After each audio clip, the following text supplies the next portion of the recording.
Betwabu, beautiful people, Betwabu. Top of the day. 25. Okay. Y'all, we read the last 3 chapters of Leviticus today. It is Tuesday. I was about to say 2019.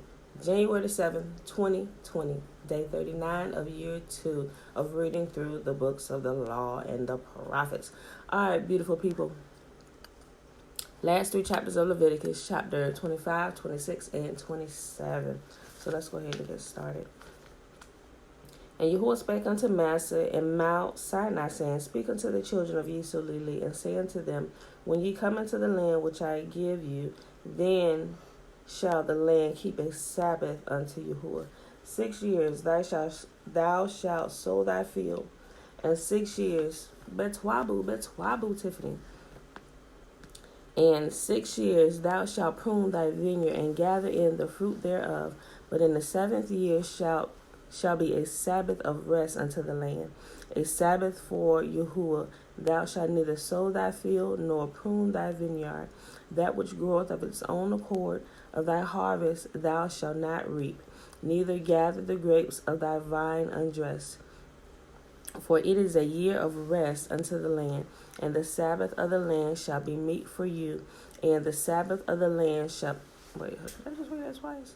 I sure did. And the Sabbath of the land shall be meat for you, for thee, and for thy servant, and for thy maid, and for thy hired servant, and for the stranger that sojourneth with thee, and for thy cattle, and for the beasts that are in thy land, shall all the increase thereof be meat. And thou shalt number 7 Sabbaths of years unto thee, 7 times 7 years, and the space of the 7 Sabbaths of years shall be unto thee 49 years. Then shalt thou cause the trumpet of Jubilee to sound on the 10th day of the 7th month. In the day of atonement shall ye make the trumpet sound throughout all your land.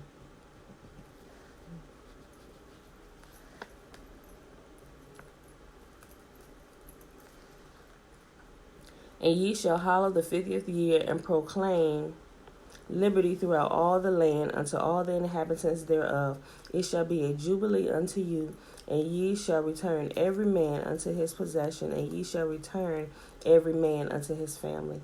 A jubilee shall that 50th year be unto you. Ye shall not sow, neither reap that which groweth of itself in it, nor gather grapes in it of thy vine undressed.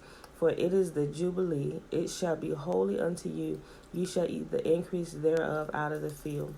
In the year of this jubilee shall return every man unto his possession. Ye shall return every man unto his possession.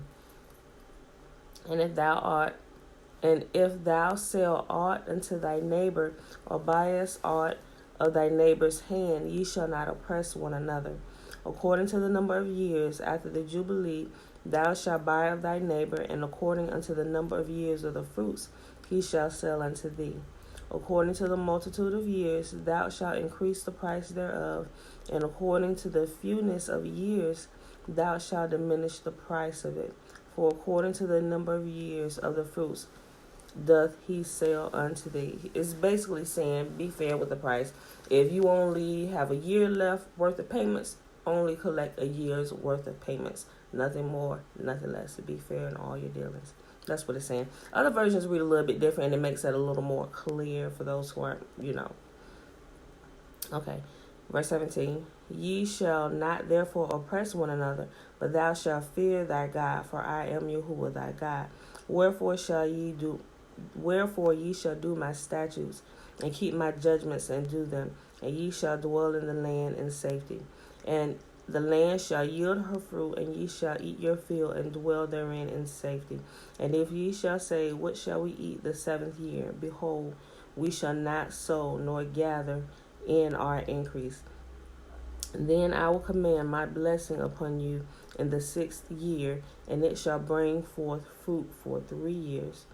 And ye shall sow the 8th year, and ye shall eat of the old fruit until the 9th year, until her fruit comes in, shall ye eat of the old stores. Ain't that a blessing? It's the same principle like the weekly Sabbath. He said, prepare on the sixth day, and you will have enough. You should have enough. He said, I'm going to provide enough on the sixth day so that you don't have to go out and gather on the seventh day. Granted, today we kind of live in like everything is given to us, so but we still should practice the principle of the sixth day, everything, even down to cooking and everything. Granted, you may prepare something, like say if you make a lasagna, you can put it in the oven, or you can go ahead and cook the lasagna, maybe use the microwave. But some people are as tedious as they don't even use their stove and their microwave, which is cool. You can just like pre-make sandwiches or whatever, something. I ain't gonna lie, I still use my microwave, and sometimes I still will use my stove on the Sabbath to heat up. Technically, they're not people, but I do consider them being, I don't know, my service. Like, I try not to wash. Or washing, doing laundry, I'm physically picking up stuff, putting it in, taking it out, putting it in the other. Betwabu, Trina, Betwabu. So, but one day, when I was doing it, that's why I really stopped doing it. So I try to already have something, I try to get most of my laundry done before sundown Friday.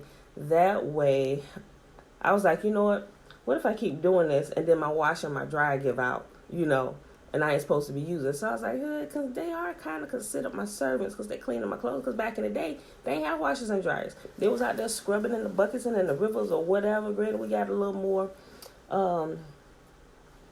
advanced today where we don't have to actually use all that manpower. We use machine power to do stuff. But I'm like, you know what? I ain't trying to have my stuff go out before it's time. So we're just going to wash what we can wash before sundown Friday. And it is not going to kill me not to switch them loads. Take 24 hours. Don't touch it. It's going about my business. Because, sometimes, being a mom and having a billion kids in your house is like laundry just piles up out of nowhere, and it's like, oh, I gotta switch the loads. And if I got them separated and set out and stuff, I would literally have to not walk past. Well, I mean, I can do it now, but it would literally pain me not to switch a load of clothes and keep it going.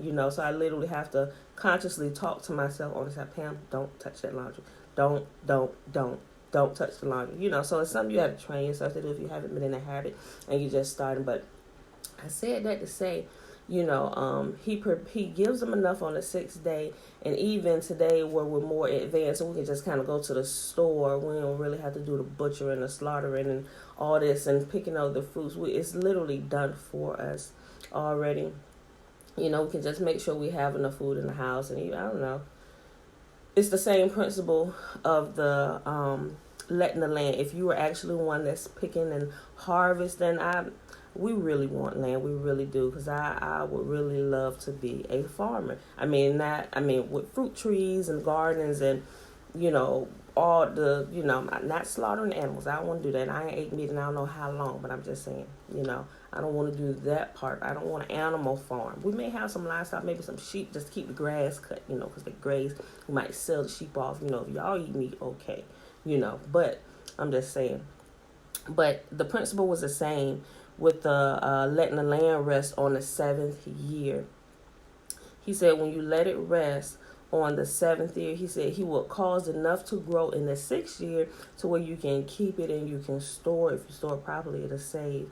And he said let it lie, leave it alone for the seventh year, and you can begin to replant and harvest in the eighth year. He said, but I'm going to bless you so much in the sixth year that in the ninth year, when the harvest of the ninth year comes in, you're still going to be eating, what you harvested from the sixth year.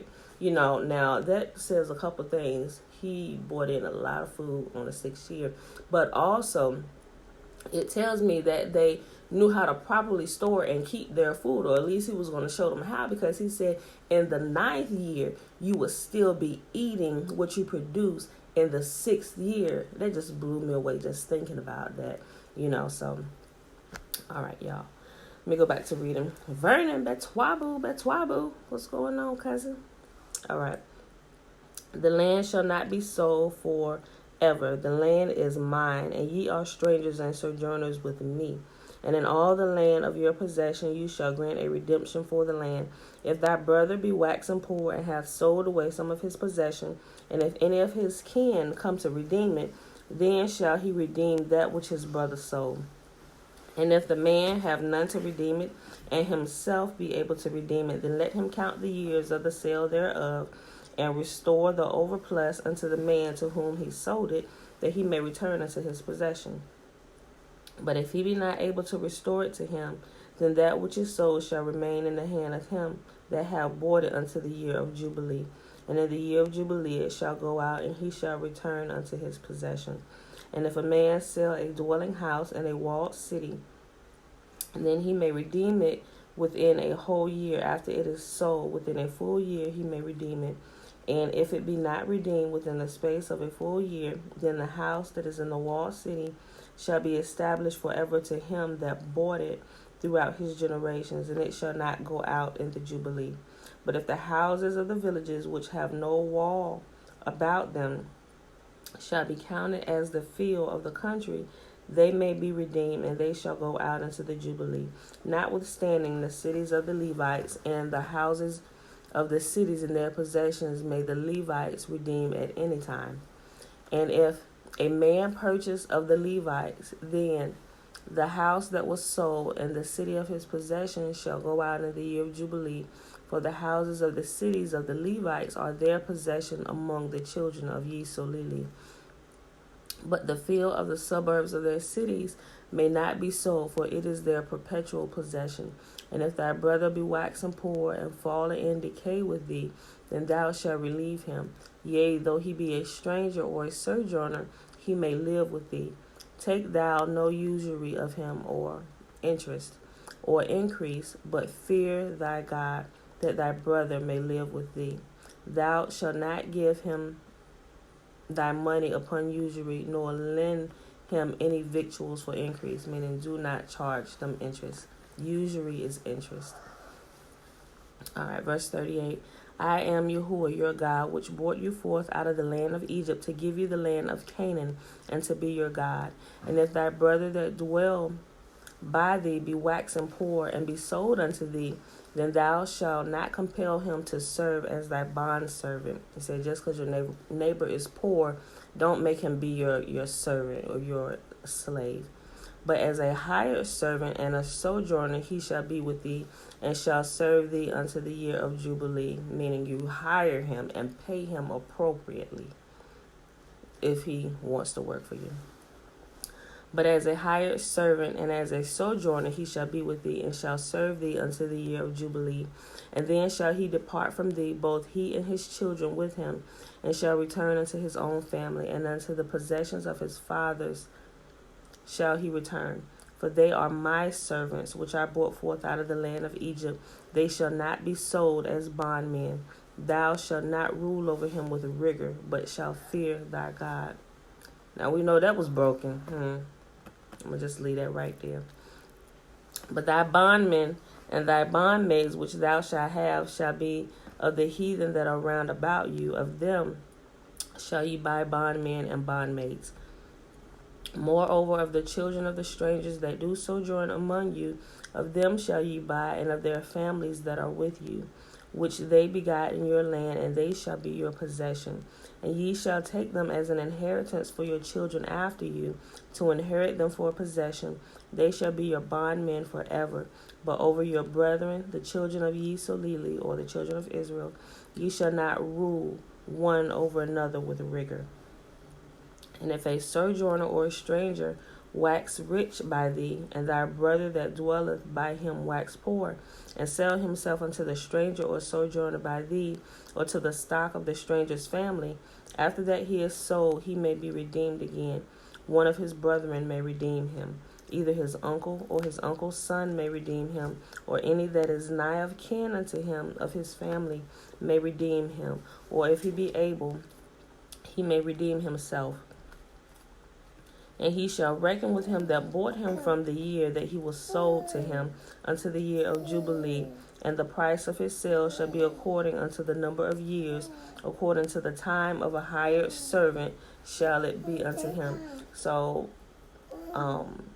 okay, say if he sold himself into slavery or to be the hired servant, it's literally like a contract, so you sign up for this many years, And so if you want to be redeemed or you want not to be serving him anymore, then you must fulfill the obligation of your contract for however many years. Your family, your uncle's son, which is your cousin, they can come redeem you, buy you back. Or if you have enough money yourself, you didn't save enough money, you can buy your own freedom, or you can redeem yourself. Meaning, say if you work for 3 years already and you still got 4 years left, whatever it is that you would be making those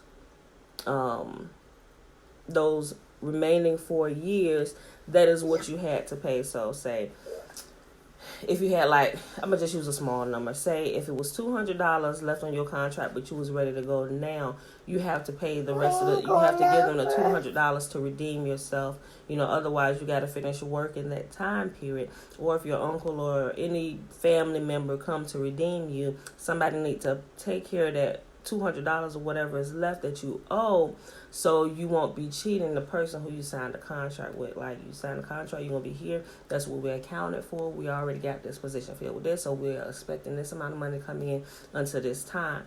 So if you want to leave early, then so it's not unfair to me. Pay the rest of your contract, and then you can go. So the person that you're leaving or your employee, they're not left in a hole. So Yahuwah covers everything. He makes sure everything is good for everybody, so no one is taken advantage of, right?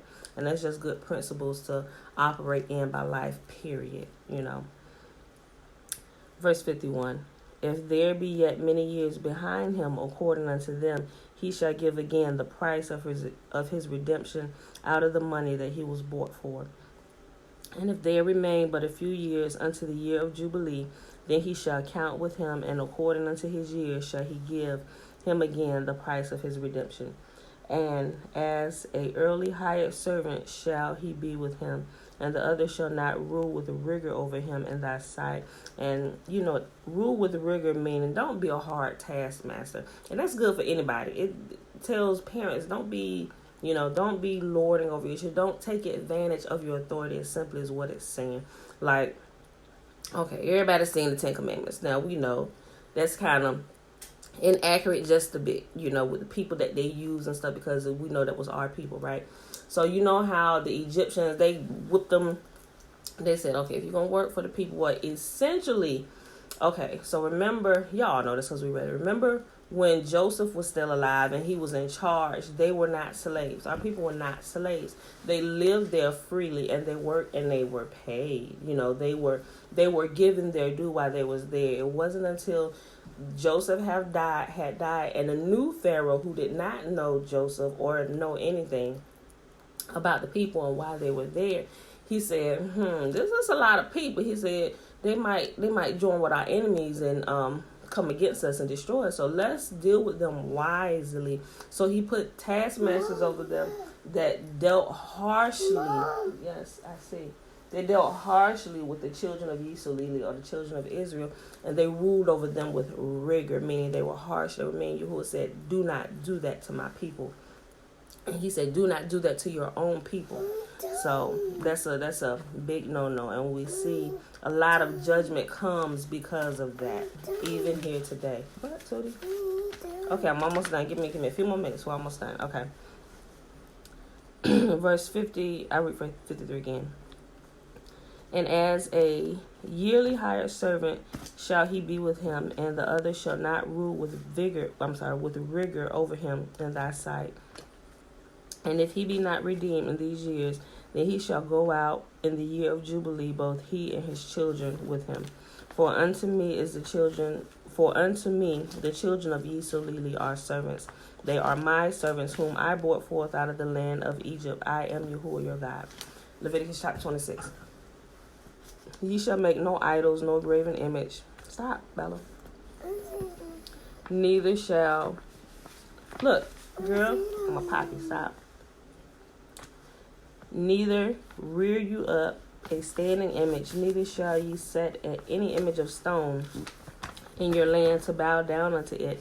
For I am Yahuwah your God. Ye shall keep my Sabbath and reverence my sanctuary. I am Yahuwah. If ye walk in my statutes and keep my commandments and do them, then I will give you rain in due season, and the land shall yield her increase, and the trees of the field shall yield their fruit. And your threshing shall reach unto the vintage, and the vintage shall reach until sowing time. And ye shall eat your bread to the full, and dwell in your land safely. And I will give peace in the land, and ye shall lie down, and none shall make you afraid. And I will rid evil beasts of the land, neither shall the sword go through your land. And ye shall chase your enemies, and they shall fall before you by the sword. And 5 of you shall chase 100, and 100 of you shall put 10,000 to flight. And your enemies shall fall before you by the sword. For I will have respect unto you, and make you fruitful, and multiply you, and establish my covenant with you. And ye shall eat old store, and bring forth the old because of the new. And I will set my tabernacle among you, and I will not arbor you. Hold on. And I will set my tabernacle among you, and my soul shall not arbor you. And I will walk among you, and will be your God, and ye shall be my people. I am Yahuwah your God, which brought you forth out of the land of Egypt, that ye should not be their bondmen. And I have broken the bands of your yoke, and made you go upright. But if ye will not hearken unto me, and will not do all these commandments, and if ye shall despise my statutes, or if your soul arbor my judgments, so that ye will not do all my commandments, but that ye break my covenant, I will also do this unto you. I will even appoint over you terror, consumption, and the burning ague, that shall consume the eyes, and cause sorrow of heart. And ye shall sow seed in vain, for your enemies shall eat it. And I will set my face against you, and ye shall be slain before your enemies. They that hate you shall reign over you, and ye shall flee when none pursueth you. And if ye will not yet for all this hearken unto me, then I will punish you 7 times more for your sins. And I will break the pride of your power, and I will make your heaven as iron, and your earth as brass. And your strength shall be spent in vain, for your land shall not yield her increase, neither shall the trees of the land yield their fruits. Don't we still see this happening with our people today? It's like you can't catch a break, except for the ones who are returning to Yah and beginning to abide by his laws, his statutes, and his commands again. I see, baby. Okay. Just something to consider. And if you walk contrary unto me, and will not hearken unto me, I will bring 7 times more plagues upon you according to your sins. I will also send wild beasts among you, which shall rob you of your children, and destroy your cattle, and shall make you few in number, and your highways shall be desolate. And if you would not be reformed by me by these things, but will walk contrary unto me, then will I also walk contrary unto you, and will punish you 7 times for your sins. For I will bring a sword upon you, that shall avenge the cord of my covenant. And when ye are gathered together within your cities, I will send the pestilence among you, and ye shall be and ye shall be delivered into the hand of the enemy. And when I have broken the staff of your bread, 10 women shall bake your bread in one oven, and they shall deliver you your bread again by weight, and ye shall eat and not be satisfied. And if ye will not for all this hearken unto me, but walk contrary unto me, he said, even after all this punishment, if you still gonna do what you want to do, I got a little bit more. Let's see if this will turn you around. Then, and if ye will not for all this hearken unto me, but walk contrary unto me, then I will walk contrary unto you also in fury, and I, even I, will chastise you 7 times for your sins. And ye shall eat the flesh of your sons, and the flesh of your daughters shall ye eat. And I will destroy your high places, and cut down your images, and cast your carcasses upon the carcasses of your idols. And my soul shall arbor you. And I will make your cities waste, and bring your sanctuaries unto desolation. And I will not smell the savor of your sweet odors. And I will bring the land into desolation, and your enemies which dwell therein shall be astonished at it. And I will scatter you among the heathen, and will draw out a sword after you, and your land shall be desolate, and your cities waste. Then shall the land enjoy her Sabbaths, as long as it lieth desolate, and ye be in your enemy's land, even then shall the land rest and enjoy her Sabbaths. As long as it lieth desolate, it shall rest, because it did not rest in your Sabbaths when ye dwelt upon it. And upon them that are left alive of you I will send a faintness into their hearts, into the lands of their enemies, and the sound of a shaken leaf shall chase them, and they shall flee as fleeing from a sword, and they shall fall when none pursue it. Think about it. Black people run at the sound of anything. Matter of fact, they ain't even got to hear the sound of anything. They see you run, they see anybody running, they running too. I ain't lying, I'm running too. I see you running, what? We gone. Ask questions later. When we get to where we going, when I see you stop running, I'll stop running just a little bit after you, just in case, just to make sure I'm a little bit more out of harm's way than what you thought to be out of harm's way. Hey, sis, why you running? Why you running? Out of breath and everything. And they shall fall one upon another, as it were before a sword, when none pursueth. And ye shall have no power to stand before your enemies, and ye shall perish among the heathen, and the land of your enemies shall eat you up. And they that are left of you shall pine away in their iniquity in your enemies' land. And in the iniquities of their fathers shall they pine away with them. If they shall confess their iniquity and the iniquity of their fathers, shall make that a good habit. When you're repenting, also repent for your forefathers. That's just a good habit to get into. At least I had since I started actually reading this. I was like, oh. And then I noticed how the prophets would pray, like Daniel and Jeremiah and Isaiah. They wouldn't just repent, but they would repent for everything that all their ancestors and their forefathers had done. I was like, I'm going to make my prayers like theirs. If they shall confess their iniquity and the iniquity of their fathers with their trespass, which they trespassed against me, and that also they have walked contrary unto me, and that I also have walked contrary unto them, and have brought them into the land of their enemies. If then their uncircumcised hearts be humbled, and they then accept the punishment of their iniquity, then I will remember my covenant with Yaakov or Jacob, and also my covenant with Yisachar or Isaac. And I will also remember my covenant with Abraham or Abana. And I will remember their land. The land also shall be left of them, and shall enjoy her Sabbath while she lieth desolate without them. And because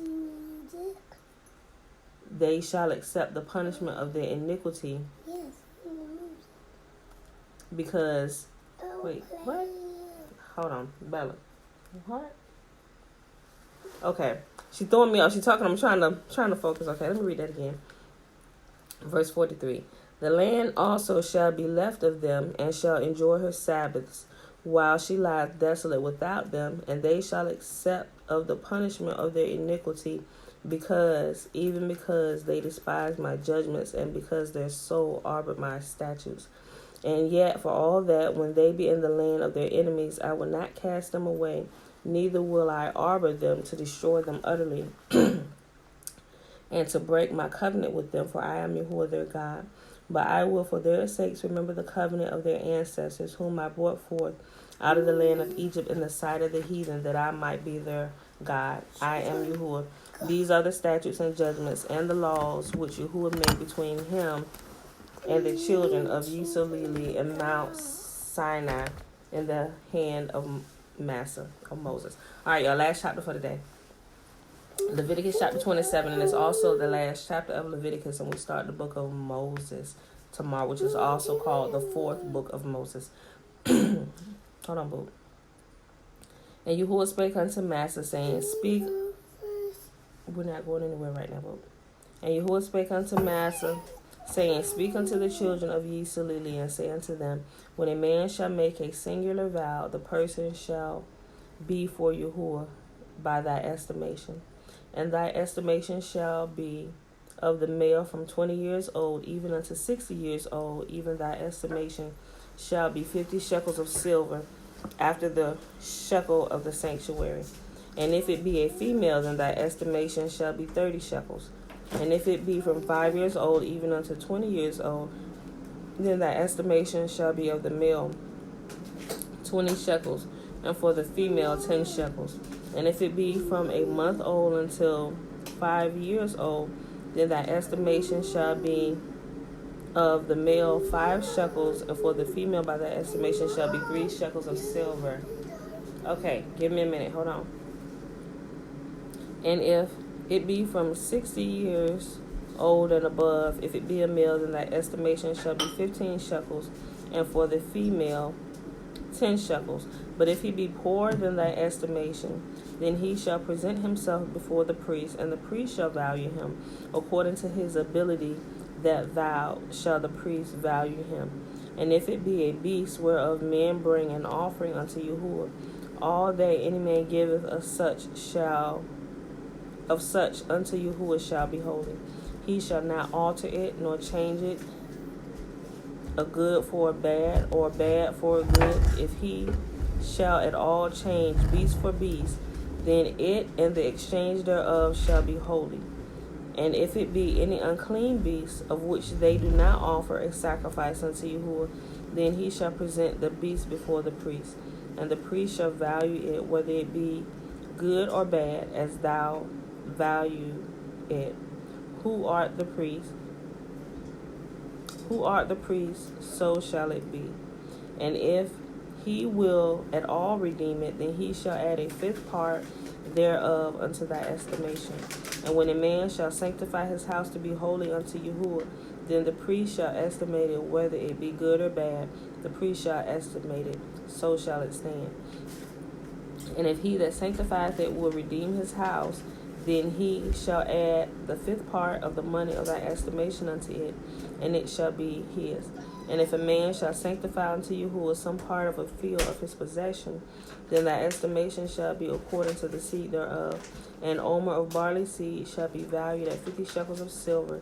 Barley seed shall be valued at 50 shekels of silver. If he sanctify his field from the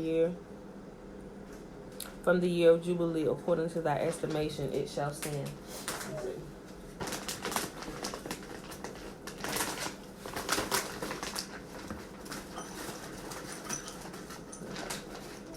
Alright, that's good. Alright, you just couldn't wait. Put this back. She loves frozen fruit. Strawberries, blueberries, bananas. Okay, put it back. Put it in the freezer.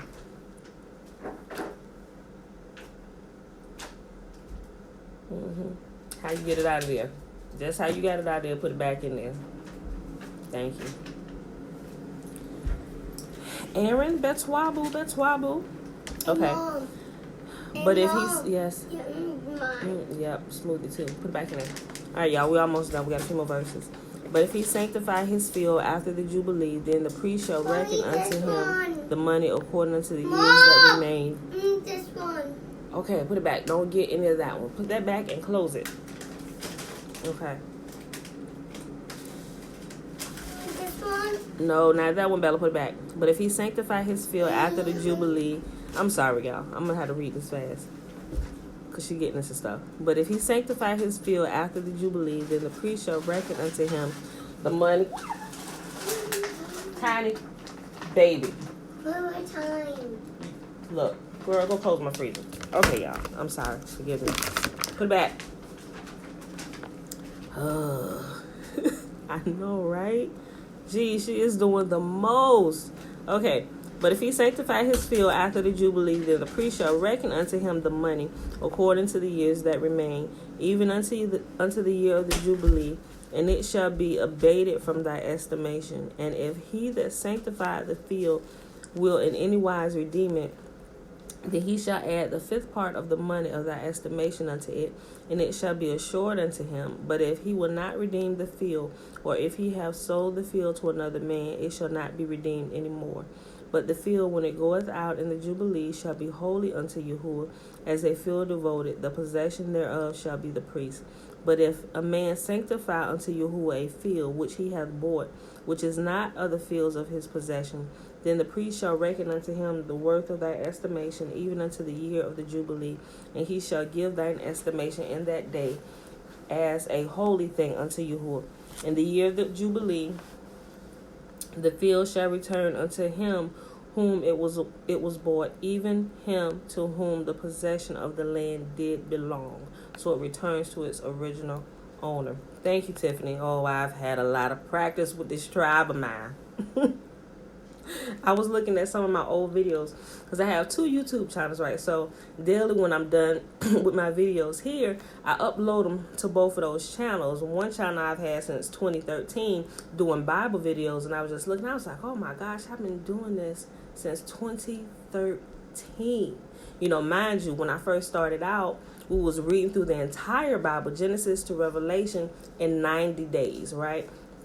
So I would listen to it, and then every day I would give an estimation of the chapters that we read. So that kind of calculated out to about 9 chapters a day, right?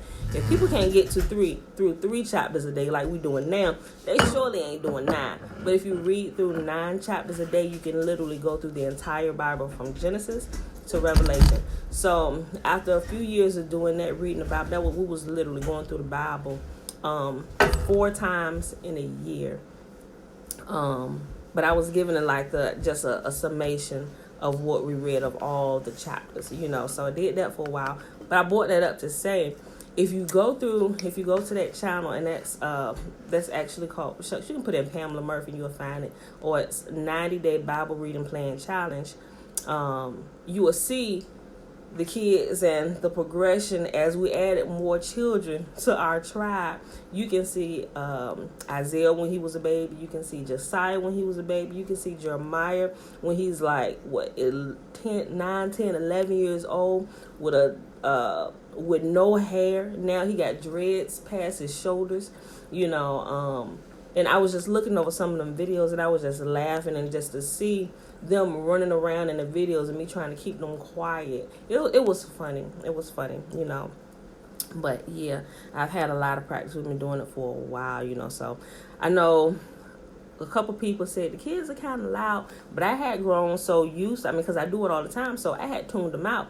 And so I didn't even know that they were as loud as they were, so I tried to be mindful of it. Okay, calm down. So that's why I kind of switched it to like the early morning hours when everybody was possibly still asleep, except for the little tiny right here, because she seemed to open her eyes.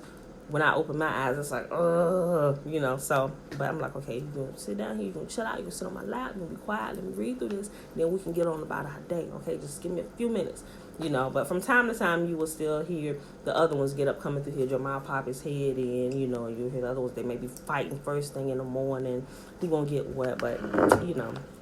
But yeah, you can see the progression of how my patience has grown through the years with dealing with all these children in the background and stuff. And I actually used to make them a big part. I used to actually show the background, but they began to do too much. When they started wrestling and karate kicking each other on the camera, I was like, pause. Sorry, I had to pause my videos. It was too much, because you will see blood and you see somebody punch somebody in the face. I was like, oh my God, somebody gonna call CPS on me. Let me stop this video. So I had to think about, okay, what am I putting out here? Is this my children? Is my household going to incriminate me in court someday?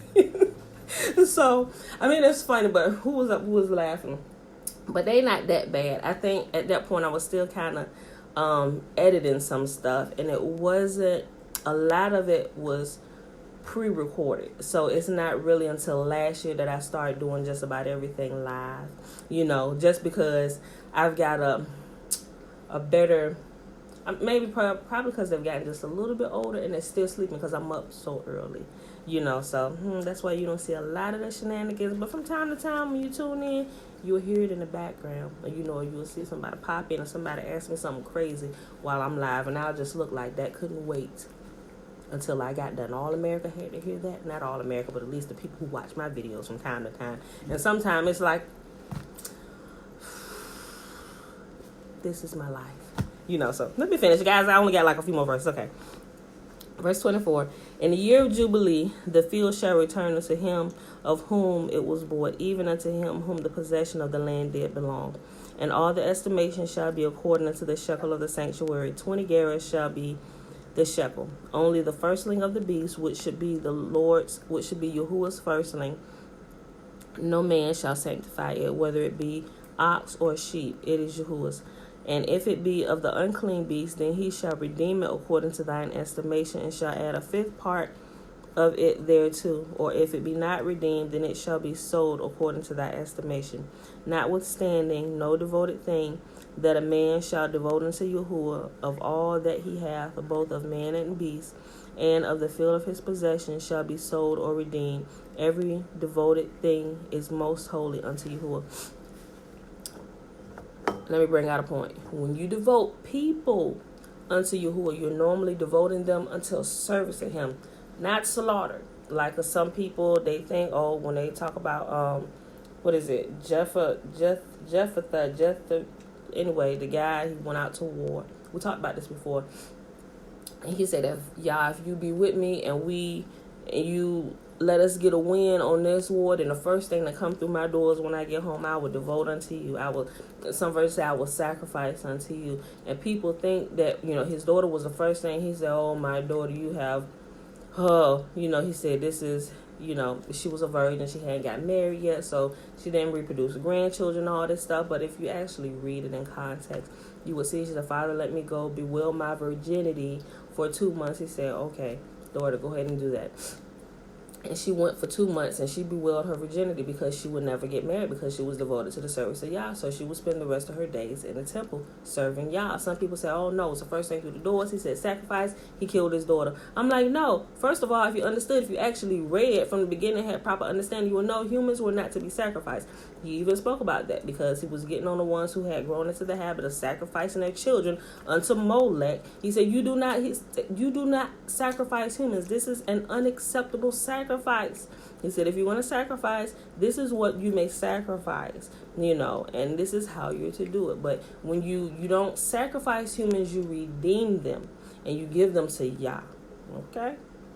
I just thought I'd bring that out. Some people seem to forget that. Every time we come across that, I want to kind of drill that in because people don't pay attention. So, oh, yeah. And then it keeps your mind in that same vein of human sacrifice is okay. And it's not. Human sacrifice is not okay. Remember that. Human sacrifice is not okay. None devoted, which shall be devoted of men, shall be redeemed, but shall surely be put to death. And all the tithe of the land, whether of the seed of the land or of the fruit of the tree, is Yahuwah's. It is holy unto Yahuwah. And if a man will at all redeem aught of his tithes, he shall add thereunto the 5th part thereof. And concerning the tithe of the herd or of the flock, even whatsoever that passeth under the rod, the 10th shall be holy unto Yahuwah. He shall not search whether it be good or bad, neither shall he change it. And if he change it at all, then both it and the change thereof shall be holy. It shall not be redeemed. These are the commandments which Yahuwah commanded Massa for the children of Yisrael in Mount Sinai. And that, our beautiful people, is the reading for today. All right, so it is Tuesday, January the 7th, 2020, day 39 of year 2 of reading through the books of instruction, or the law and the prophets. We read the last 3 chapters of Leviticus, which is 25, 26, and 27. Tomorrow we start Numbers, so let's go ahead and get out of here so we can get about our day. Tootie baby is quiet. She's sitting here eating her bowl of frozen fruit. All right, so may Yahuwah bless us and keep us. May Yahuwah make his face to shine upon us and lift his countenance upon us and be gracious unto us, and may he give us his salam, or his peace. Mommy, right there. You want to press it? Okay, I'll let you press it. I'll walk it around to you, okay? All right, remember, he keeps us as we keep his commands. So don't be fearful in these days we're walking, and he promised to keep us. Just make sure you stay doing what you need to do. Don't be frightened by everything. Sometimes it can be nerve-wracking. It really can. Sometimes you just need to pull yourself away, go pray, calm down. I was like, Pam, what are you tripping for? He said, do not be afraid when you see all these things. He said, I got you. Just calm down. So, all right, y'all. With that being said, I will see you tomorrow. Peace. I'm going to walk this around so she can turn it off. All right, there you go.